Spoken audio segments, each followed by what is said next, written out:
But I think it's actually really fascinating, and it helps understand much about the mentality of the modern left, why we're not talking about this problem more. One obvious solution, one obvious thing you could do to reduce deaths of despair. I mean, there's the pandemic lockdown question. Set that to the side because I think it's been covered so much.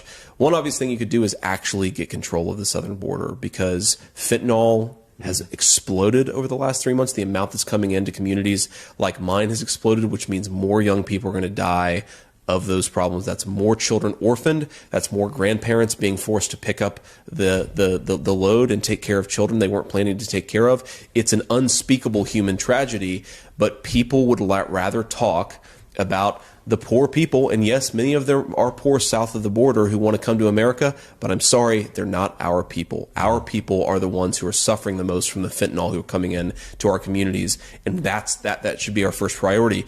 The other interesting, just rhetorical thing that you hear about, or that I think we should hear more about, is like, what is the white privilege discourse really do? What is its function? What is its purpose for people in power? And we know, of course, that opioid overdose, while they touch all walks of life, they are disproportionately concentrated among working class white Americans.